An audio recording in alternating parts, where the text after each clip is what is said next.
1º de julho de 1944. Base aérea de Halândia, Nova Guiné. 4 P-38 Lightning pousam após 6 horas e meia sobre território inimigo. 3 pilotos descem com os indicadores de combustível quase no zero, talvez restassem 50 galões nos tanques. O 4º avião, pilotado por um civil de 42 anos, ainda mostrava 210 galões restantes. Mesma missão, mesmo clima, mesmo avião. Mas, de alguma forma, esse piloto havia consumido 200 galões a menos de combustível do que os melhores pilotos de caça do Pacífico. O chefe da equipe de manutenção ficou olhando para a régua de combustível e conferiu novamente. Durante meses, os pilotos americanos vinham voando esses caças bimotores, exatamente como o manual determinava 2.200 RPM mistura Autorite, seguindo à risca cada procedimento aprendido desde a escola de aviação. Haviam sido ensinados que desviar desses padrões destruiria seus motores, que voar com alta pressão de admissão e baixa rotação seria suicídio aéreo. Mas ali na pista de Nova Guiné, observando leituras que desafiavam tudo o que a Força Aérea acreditava sobre gestão de motores, uma pergunta pairava no ar úmido do Pacífico: e se tudo o que haviam aprendido sobre voar estivesse errado? O jogo de damas já durava 20 minutos quando bateram à porta de tela. O coronel Charles MacDonald mal levantou os olhos do tabuleiro vermelho e preto, sua mente ainda calculando movimentos, enquanto o calor da tarde pesava sobre o quartel improvisado na base de Halândia. O tenente-coronel Mary Hill Smith estava sentado à sua frente, igualmente concentrado naquele passatempo, uma das poucas distrações disponíveis naquele canto da Nova Guiné holandesa. Com licença, senhores. A voz tinha uma autoridade calma que fez MacDonald finalmente olhar para a porta. Um homem de meia-idade com uniforme caqui impecável, apesar da umidade, estava ali. Sou Charles Lindbergh. A mão de MacDonald parou no meio do movimento para pegar uma peça. O nome ficou suspenso no ar como fumaça de um avião abatido. Os olhos de Smith se arregalaram ligeiramente, mas MacDonald continuou fitando aquele civil aparentemente comum, tentando reconciliar a lenda com o homem diante deles. Aquele Charles Lindbergh. O que voou sozinho até Paris há 17 anos, o general Hutchinson me enviou. Continuou Lindbergh entrando na sala apertada. Ele achou que eu poderia conversar com vocês sobre as operações de combate do P-38. MacDonald levantou-se devagar, esquecendo o jogo. Aos 29 anos, comandava o 475º Grupo de Caça, mas crescera lendo sobre a travessia do Atlântico de Lindbergh. Para todo piloto americano, o Spirit of St. Louis representava mais que história da aviação. Foi o momento em que voar deixou de ser espetáculo de circo e se tornou transporte real. E agora aquele mesmo piloto estava ali, perguntando sobre a rotina deles em missões pelo vasto Pacífico. Claro, Sr. Lindbergh, por favor, sente-se. MacDonald apontou para uma cadeira dobrável e mandou chamar o coronel Warren Lewis. Se iriam discutir operações do P-38, Lewis precisava estar presente. O comandante do 433º Esquadrão de Caça conhecia melhor que ninguém a matemática implacável da situação atual. Lewis chegou em poucos minutos ainda com o macacão úmido de suor após a sessão de instruções da manhã. Bastou um olhar para o visitante e sua compostura profissional se quebrou levemente. Sr. Lindbergh, o que o traz ao nosso pequeno pedaço do paraíso. A ironia não passou despercebida a ninguém. Paraíso. Se paraíso fosse composto por hangares metálicos assando sob o sol tropical lama que nunca secava e o zumbido constante de insetos imunes a qualquer repelente que o intendente fornecesse. Mas a pergunta de Lewis era genuína.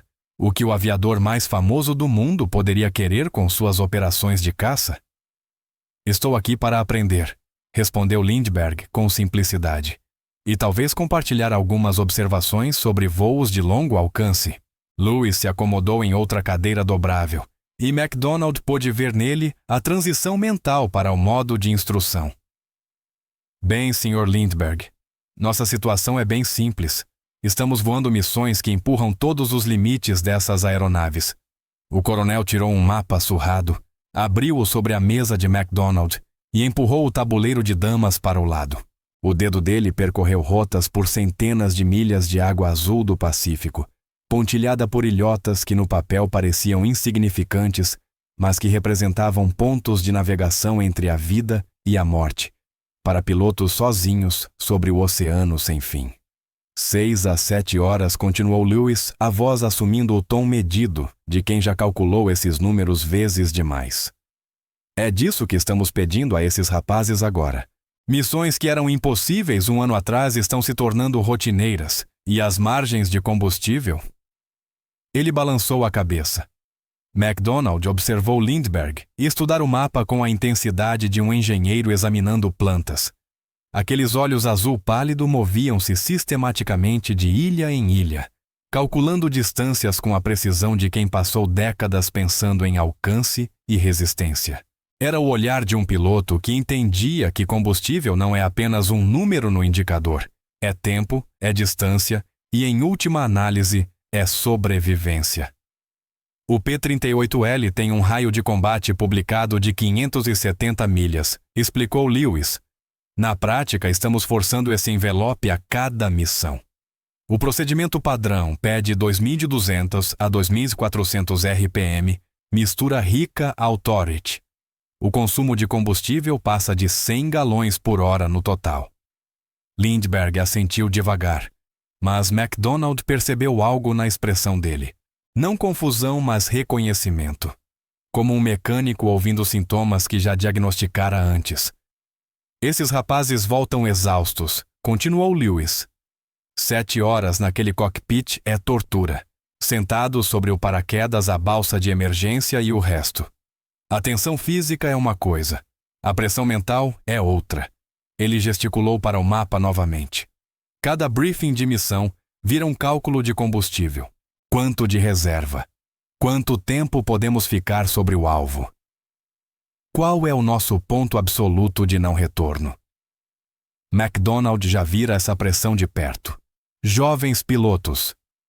Alguns com pouco mais de 21 anos curvados sobre mesas de planejamento de voo, com réguas de cálculo e lápis calculando margens que determinavam se veriam outro nascer do sol. Tantos bons homens já haviam se perdido por tanques vazios em vez de balas inimigas. A matemática não perdoa ficar sem combustível sobre o Pacífico, e o resgate, na melhor das hipóteses, é improvável. E está piorando, acrescentou Lewis em voz baixa. Os alvos vão ficando cada vez mais distantes. Rabaul Waiwoq. Agora estamos falando de missões lá no interior das Filipinas. A guerra avança para o oeste, mas nossa capacidade de combustível não cresce com ela.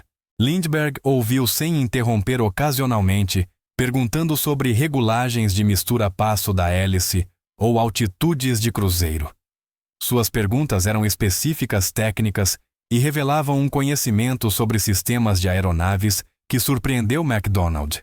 Não era só um nome famoso fazendo perguntas corteses, era um piloto que entendia o gerenciamento da planta motriz num nível que a maioria dos aviadores de combate nunca alcançava.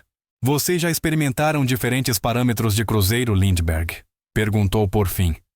Lewis e MacDonald trocaram olhares. As ordens técnicas são bem específicas, respondeu Lewis com cuidado. Seguimos os procedimentos padrão para gerenciamento do motor. Alta rotação, misturas ricas. Isso é o que mantém esses Allison funcionando. Algo na expressão de Lindbergh mudou quase imperceptivelmente. Não exatamente discordância, mas o olhar de alguém que ouvira uma sabedoria convencional que não batia com sua experiência. Sr. Lindbergh disse. MacDonald devagar. O senhor mencionou observações sobre voos de longo alcance. Que tipo de observações? Pela primeira vez desde que entrou no alojamento, Lindbergh sorriu leve. Vocês gostariam de uma demonstração prática? Perguntou ele. Voei num P-38 há alguns dias pilotando a antiga aeronave do Dick Bong até a base. Gostaria de participar de uma das suas missões de combate. O pedido ficou suspenso no ar úmido entre eles. MacDonald sentiu o peso do comando assentando sobre seus ombros. Levar um civil, mesmo Charles Lindbergh, em operações de combate trazia riscos muito além dos parâmetros normais de missão.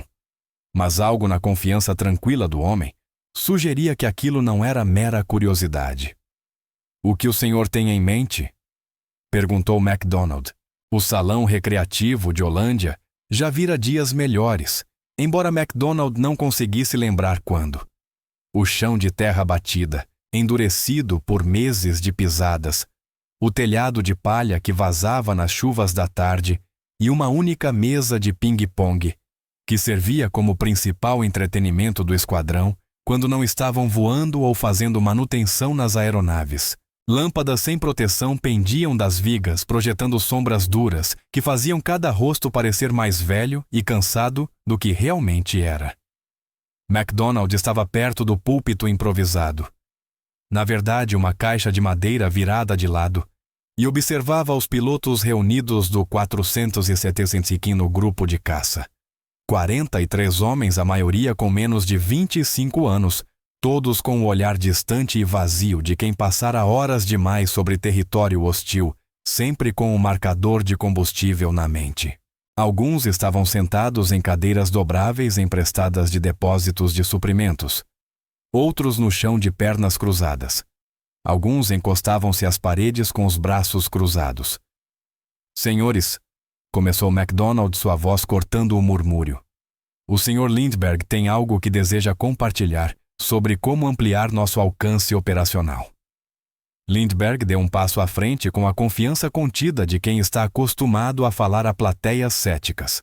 Usava o mesmo uniforme caque da Marinha, do encontro de 2 dias antes, embora MacDonald agora percebesse detalhes sutis que o diferenciavam do padrão militar: o relógio civil, a ausência de insígnias regulamentares e a maneira como se movia com a graça inconsciente de quem passara décadas entre aviões.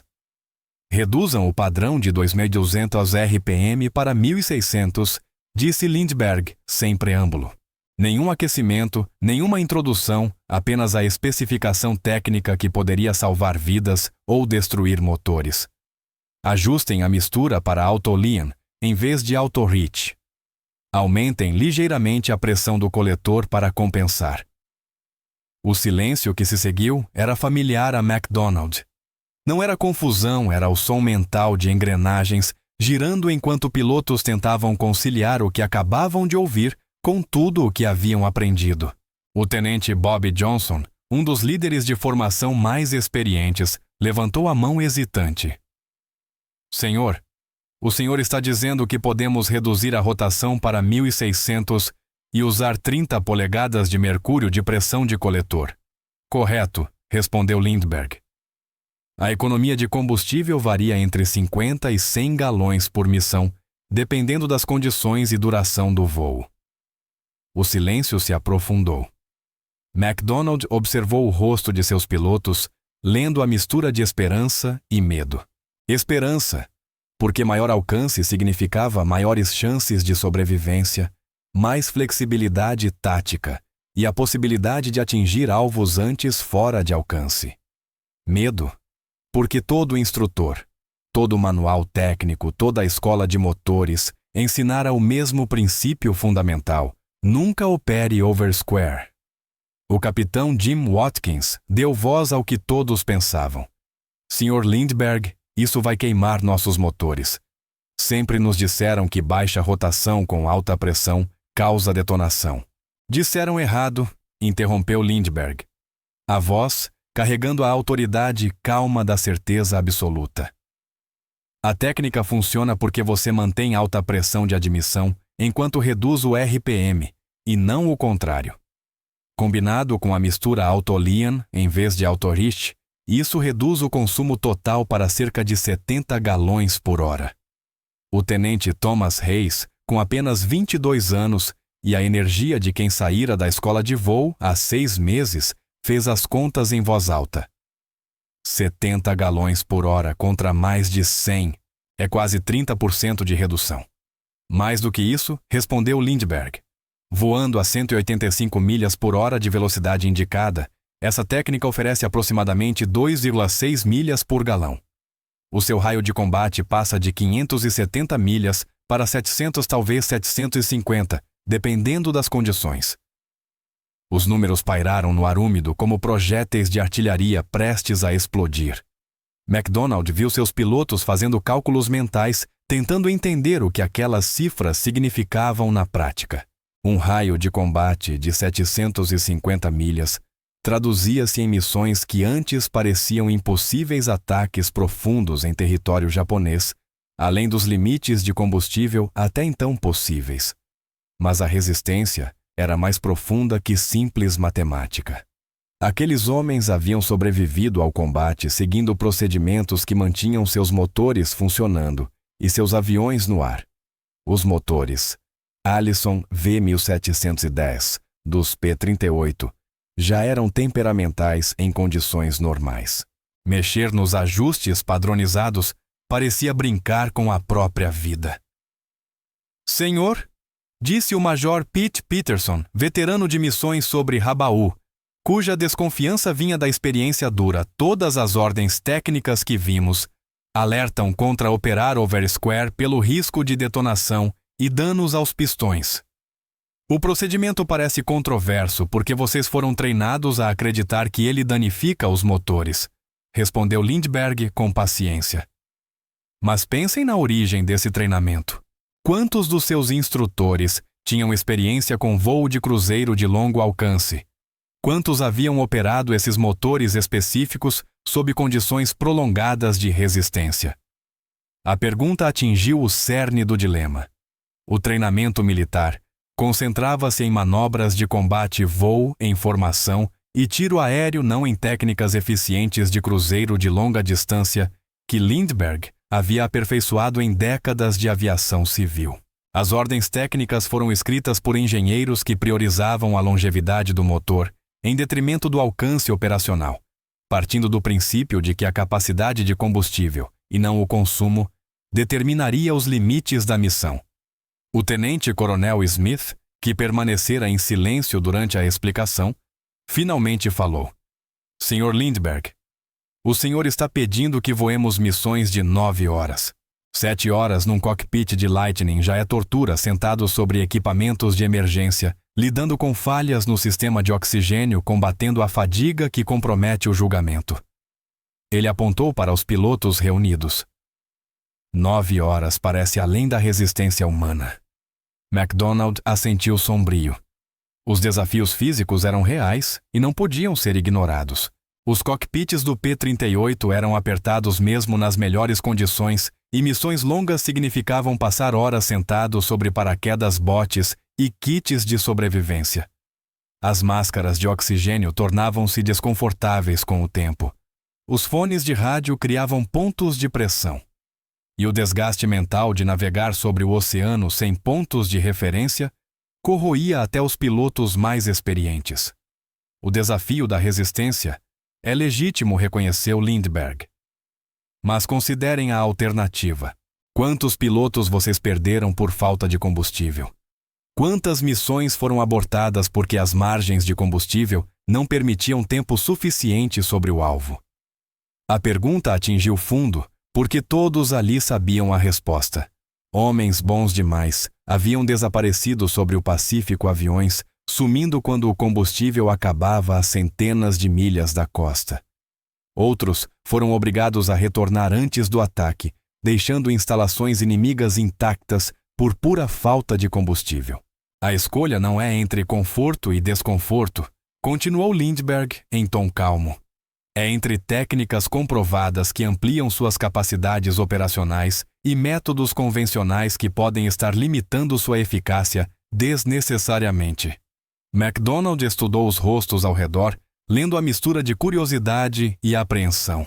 Eram veteranos de combate, acostumados a confiar no equipamento e no treinamento, mas também pragmáticos o bastante para entender que a sobrevivência muitas vezes dependia de adaptar-se a novas informações.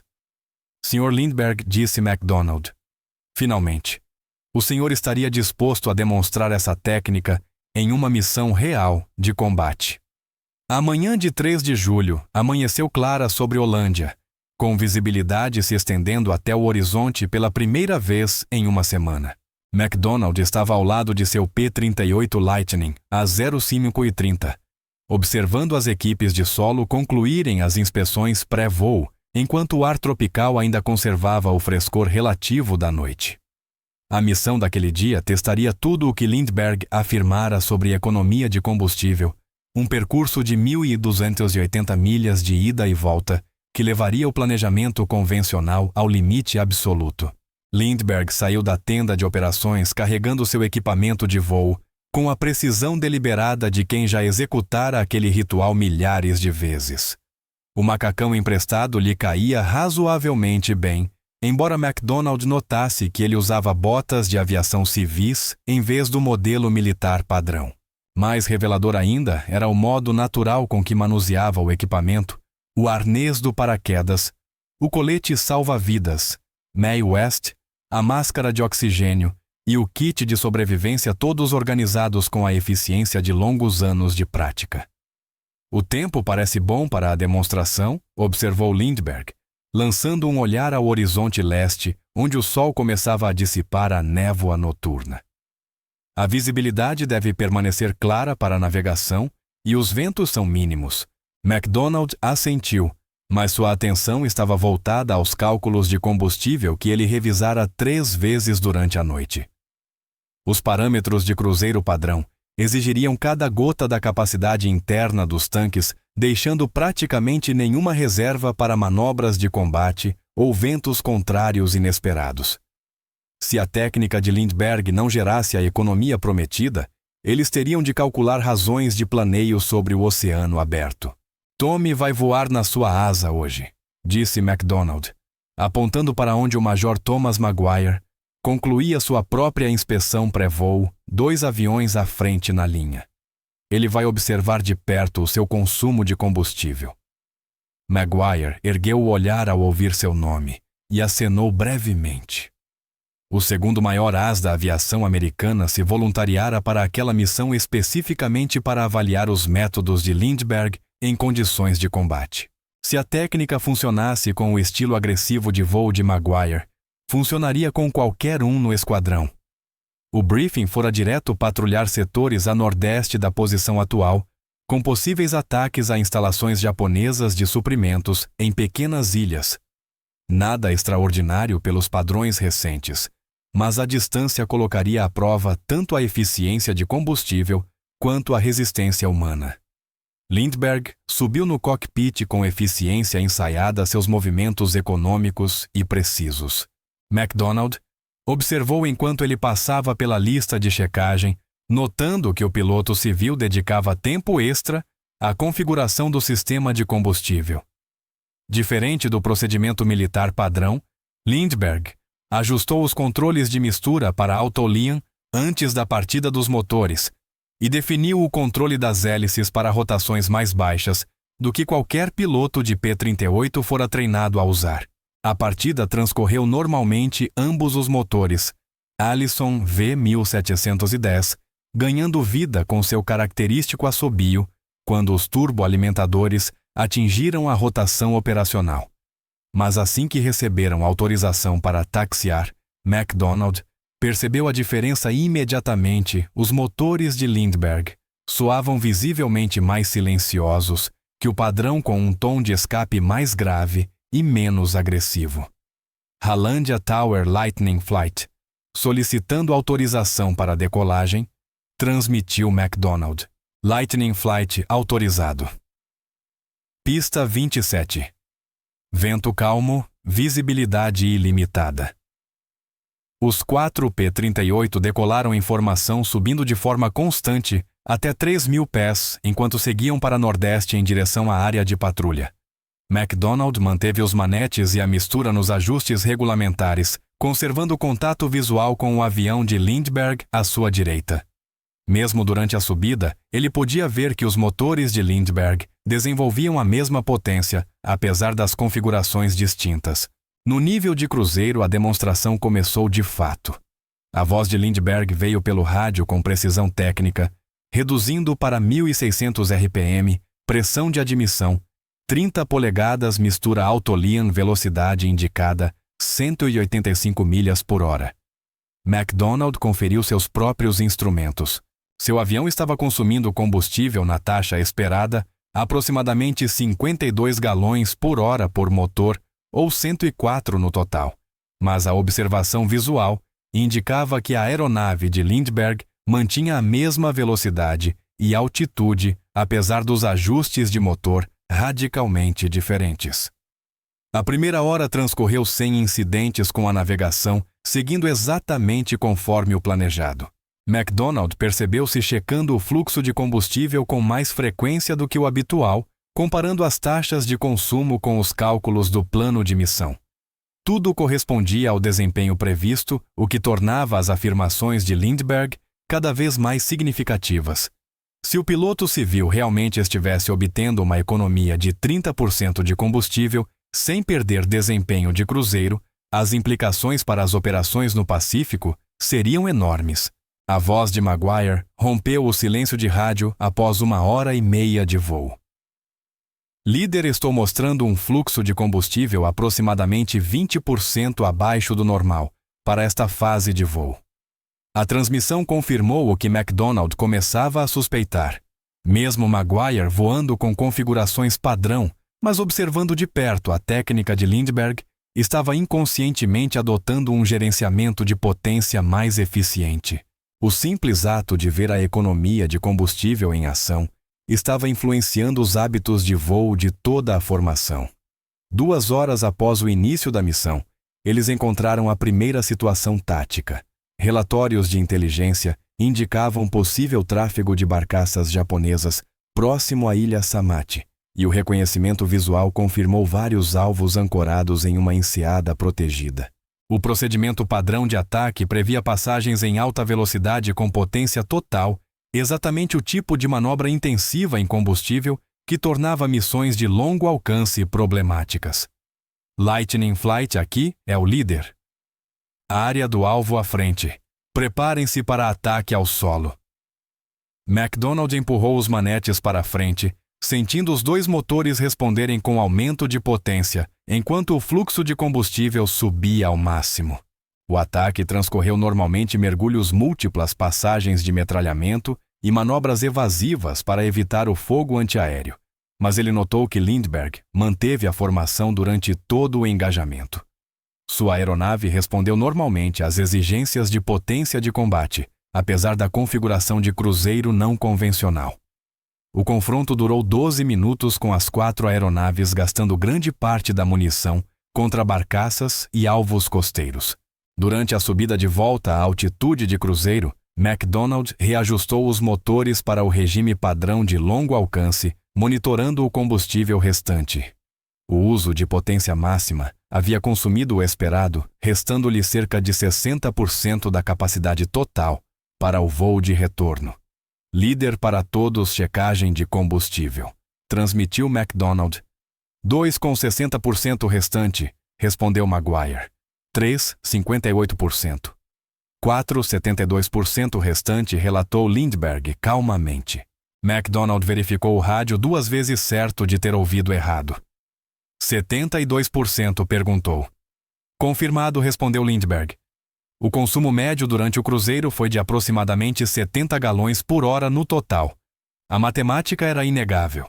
Enquanto o avião de McDonald consumira cerca de 200 galões na primeira parte da missão, Lindbergh usara apenas 140 para a mesma distância e tempo de voo.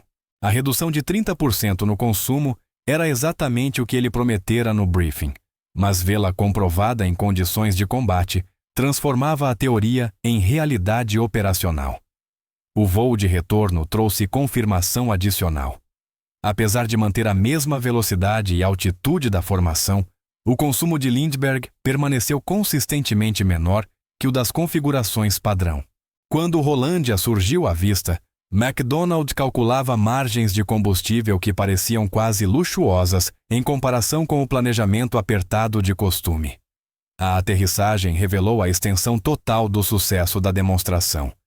As equipes de solo imediatamente começaram a medir o combustível com réguas calibradas para determinar o consumo exato de cada aeronave. McDonald voltara com 18% de combustível restante suficiente para completar a missão, mas com pouca margem para imprevistos. Lindbergh saiu do cockpit com 34% nos tanques. O ceticismo foi o primeiro a rachar entre os mecânicos de terra. O sargento técnico Mike Kowalski trabalhava em motores de P-38 desde antes de Pearl Harbor e entendia o consumo de combustível do jeito que um banqueiro entende juros compostos por observação diária e meticulosa de números que não mentem. Quando a Lightning de Lindbergh voltou consistentemente de missões com leituras que contrariavam todos os manuais que Kowalski conhecia, o veterano mecânico começou a fazer perguntas que atravessaram a hierarquia militar. Coronel MacDonald, senhor, disse Kowalski depois da 5ª missão consecutiva, em que o consumo de Lindbergh ficou 30% abaixo das taxas padrão. Ou esses civis têm motores mágicos, ou tudo o que nos ensinaram sobre réglages de cruzeiro está errado. MacDonald se pegou assentindo com mais frequência durante essas conversas. As evidências se acumulavam com precisão matemática e não podiam ser descartadas. Missão após missão, Lindbergh voltava com quantidades de combustível que deveriam ser impossíveis, dado o tempo de voo e as distâncias percorridas. Mais significativo ainda, os motores dele não mostravam sinais dos danos que a doutrina militar dizia que resultariam da operação Oversquare. A resistência do aparelho mental dos pilotos mostrou-se mais tenaz que qualquer evidência mecânica. O tenente Hayes, que se voluntariara para testar a técnica de Lindbergh num voo de treinamento, voltou visivelmente abalado pelo peso psicológico de operar motores em configurações que contradiziam tudo o que aprendera. Parecia errado o tempo todo, o senhor relatou a MacDonald. Era como esperar que algo explodisse. Mas Hayes também trouxe dados um consumo de combustível que coincidiu quase exatamente com as alegações de Lindbergh, 73 galões por hora, no total em comparação com seus mais de 100 galões habituais. Os indicadores de combustível do tenente não se importavam com seu desconforto psicológico, registravam apenas a realidade matemática de maior eficiência. O Major Peterson representou a última resistência da velha guarda contra a nova técnica. Veterano de missões sobre posições japonesas fortemente defendidas, Peterson havia sobrevivido seguindo procedimentos que mantinham suas aeronaves no ar quando outros pilotos arriscavam demais. Sr. Lindbergh, disse ele numa discussão acalorada na tenda de operações, está pedindo que apostemos nossas vidas em técnicas que vão contra tudo o que sabemos sobre gerenciamento de motores. A resposta de Lindbergh teve o tom paciente de quem está acostumado ao ceticismo técnico. Major, disse ele, o que vocês sabem sobre gerenciamento de motores vem de treinamentos concebidos para requisitos operacionais diferentes, voos de curta duração, configurações de potência máxima e margens de segurança conservadoras apropriadas ao ambiente de instrução.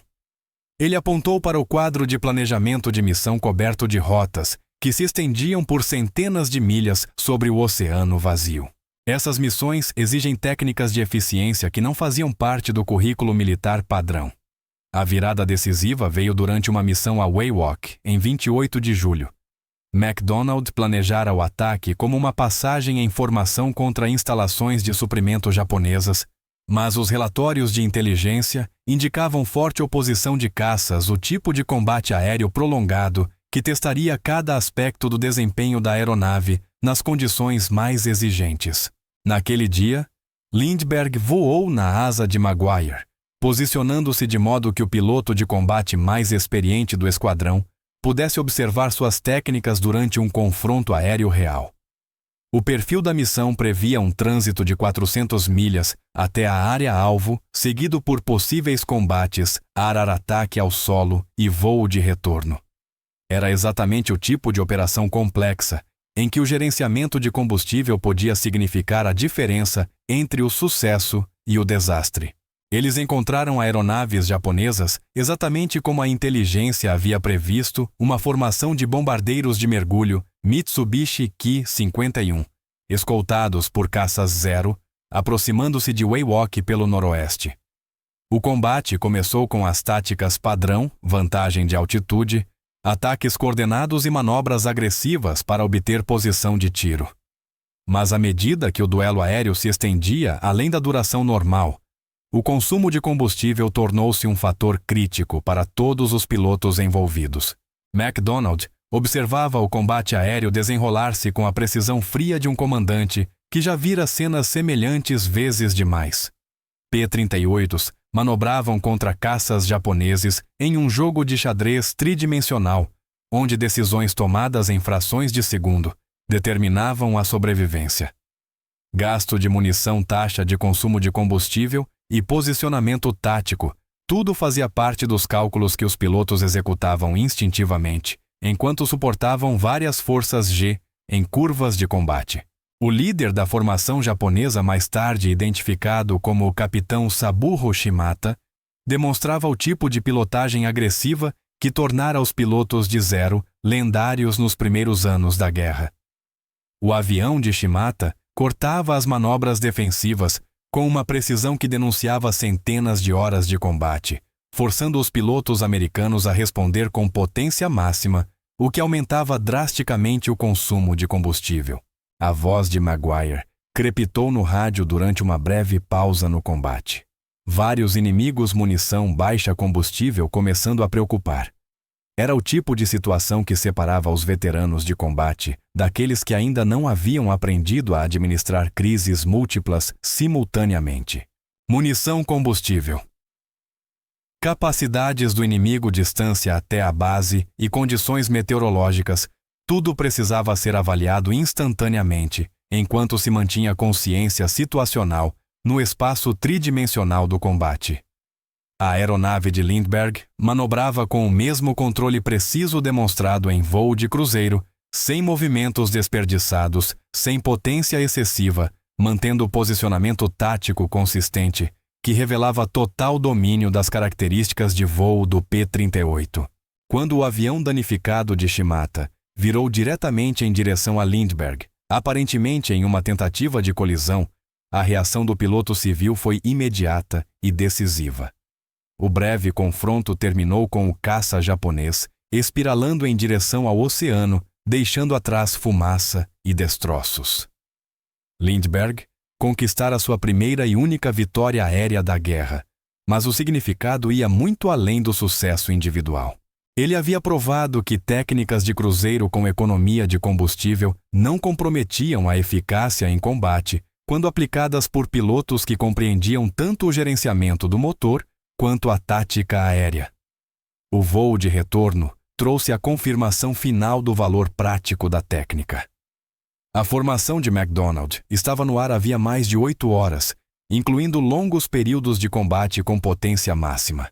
O planejamento de combustível convencional deixaria a maioria dos pilotos calculando pousos de emergência ou até amerrissagens se os ventos contrários aumentassem. Em vez disso, pousaram em Rolândia com reservas que pareciam quase luxuosas. MacDonald tocou o solo com combustível suficiente para mais 1 hora de voo. Maguire, que experimentara ajustes modificados de cruzeiro ao longo da missão, relatou margens semelhantes, mas os indicadores de Lindbergh mostravam algo ainda mais impressionante: combustível suficiente para quase 2 horas adicionais de voo. As inspeções pós-voo das equipes de solo não revelaram qualquer dano aos motores, nem padrões de desgaste incomuns ou problemas mecânicos que sugerissem efeitos nocivos da operação Oversquare. O exame detalhado de Kowalski nos motores de Lindbergh mostrou, na verdade, um desgaste ligeiramente menor do que o de aeronaves operadas sob configurações padrão, sugerindo que as técnicas eficientes de cruzeiro podiam não apenas economizar combustível, mas também prolongar a vida útil dos motores. A notícia do sucesso em combate espalhou-se pelo 475º Grupo de Caça, com a velocidade típica de qualquer informação militar importante. Lindbergh havia demonstrado eficiência de combustível nas condições operacionais mais exigentes, comprovado eficácia em combate contra pilotos inimigos experientes e retornado com motores em perfeito estado, contrariando todas as advertências sobre danos causados pela Operação Oversquare. Naquela noite, o Major Peterson procurou MacDonald com o respeito relutante de quem vira seu ceticismo profissional ruir diante de provas inegáveis. Coronel gostaria de pedir permissão para testar as técnicas do Sr. Lindbergh na patrulha de amanhã. A represa havia finalmente se rompido. Em uma semana, todos os pilotos do esquadrão estavam experimentando configurações de rotação reduzida e misturas auto-Lean. Os resultados confirmaram as previsões de Lindbergh, com consistência matemática, economia de 30%, no consumo de combustível aumento de alcance operacional e nenhuma falha mecânica, além daquelas previstas pela doutrina de treinamento obsoleta. MacDonald percebeu que haviam testemunhado algo maior que uma simples demonstração técnica, tinham visto o conhecimento institucional ser desafiado e derrubado por evidências impossíveis de ignorar. Em agosto de 1944, a transformação estava completa. O que começara como a sugestão controversa de um civil, tornara-se procedimento operacional padrão em todas as unidades de P-38 no Teatro do Pacífico. Manuais de voo foram apressadamente revisados, ordens técnicas reescritas e instrutores passaram a ensinar técnicas que contradiziam tudo o que haviam aprendido em seu próprio treinamento. A revolução institucional ocorrera com uma rapidez surpreendente, impulsionada por resultados que os comandantes não podiam negar. MacDonald estava na tenda de operações, observando os painéis de planejamento de missões que poucos meses antes teriam sido considerados impossíveis. As rotas agora se estendiam profundamente sobre território japonês, viagens de 950 milhas de ida e volta até Balikpapan, longas patrulhas sobre o Mar de Celebes, missões de escolta que levavam as capacidades do P-38 a limites antes considerados fantasia.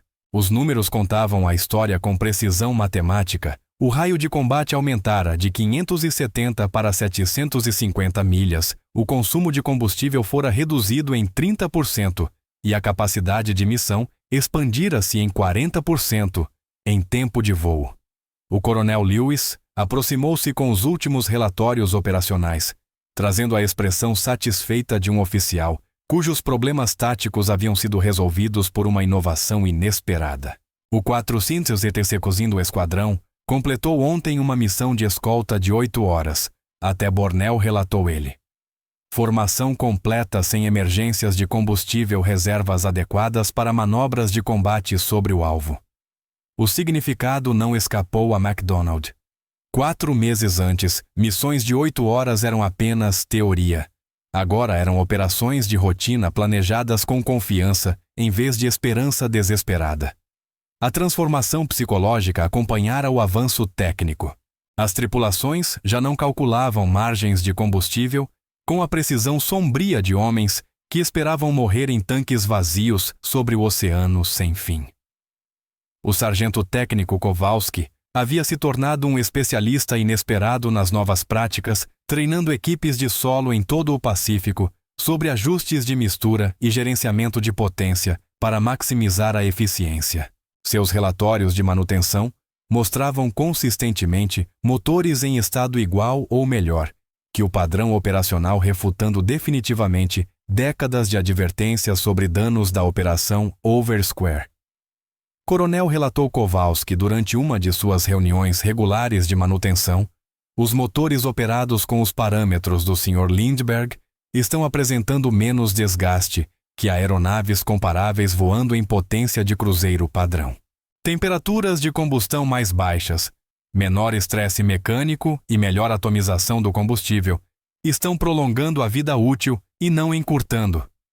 A validação técnica representava mais que uma vitória mecânica, sugeria que o conhecimento institucional cristalizado em manuais de treinamento e perpetuado pela instrução militar podia estar fundamentalmente errado sobre princípios operacionais básicos. As implicações iam muito além do consumo de combustível, levantavam questões sobre como as organizações militares avaliavam e adotavam novas informações. O tenente Hayes, agora um dos defensores mais ativos das novas técnicas, Havia voado pessoalmente mais de 200 horas aplicando os métodos de Lindbergh. Seu diário de bordo registrava economias de combustível que se traduziam em vantagens táticas mensuráveis em termos de eficácia em combate. Senhor disse a MacDonald durante um debriefing: a patrulha de ontem para Halmahera teria sido impossível com as antigas configurações de cruzeiro. Voamos por 9 horas, enfrentamos aeronaves inimigas sobre o alvo e pousamos ainda com combustível para mais 1 hora de voo.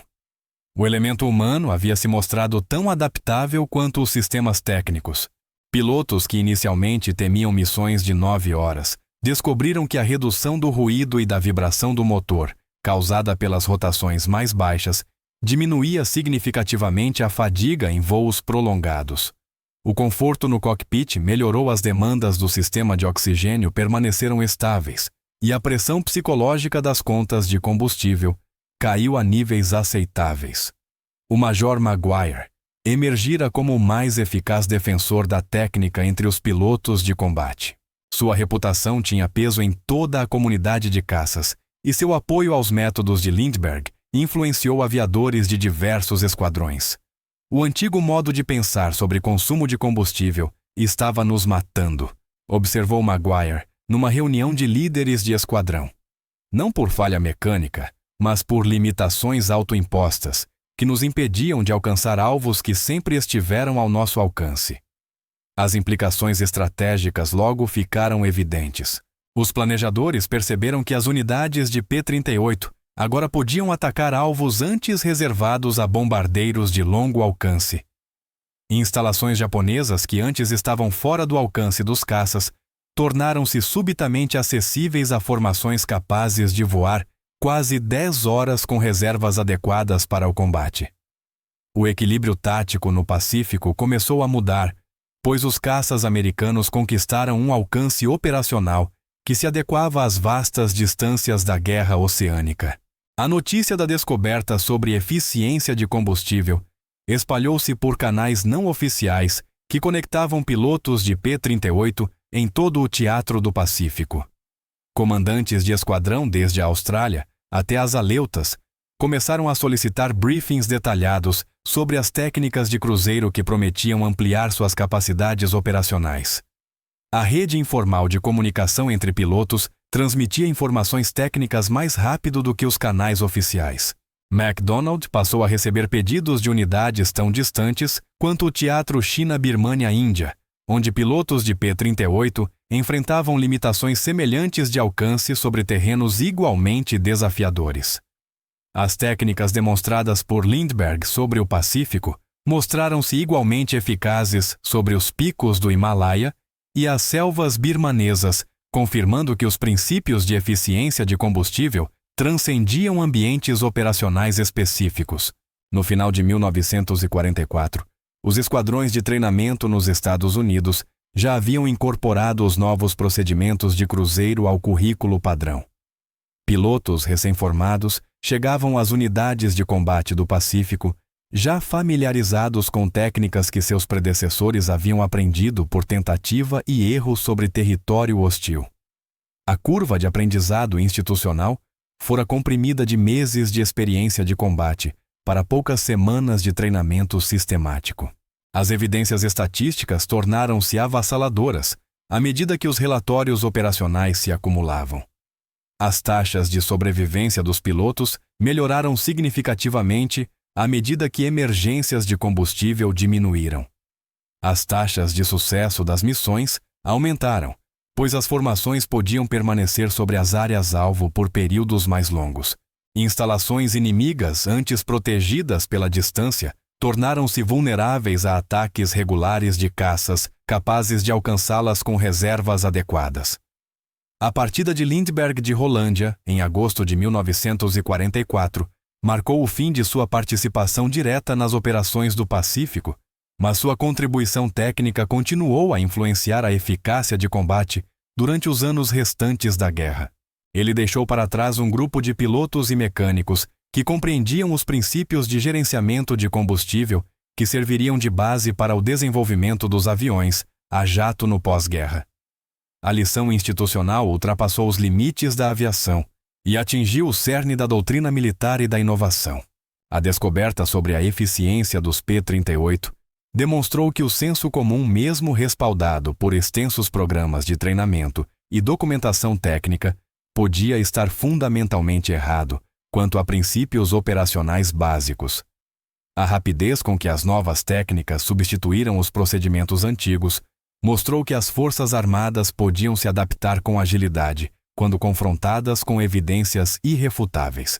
O relatório final de MacDonald ao Quartel-General Superior quantificou a transformação em termos que falavam diretamente aos estrategistas: raio de combate aumentado em 31%, consumo de combustível reduzido em 30%, duração de missão aumentada em 40%. Esses números se traduziram em vantagens táticas que influenciaram o planejamento das campanhas aéreas em todo o teatro do Pacífico e estabeleceram precedentes para operações de caças de longo alcance que continuariam pela Guerra da Coreia e além. A revolução silenciosa que começara com a sugestão de um civil para tentar diferentes configurações de motor havia mudado fundamentalmente a maneira como o caça mais importante da América operava no maior teatro de guerra do mundo. A lição era simples e profunda. Às vezes, os especialistas estão errados.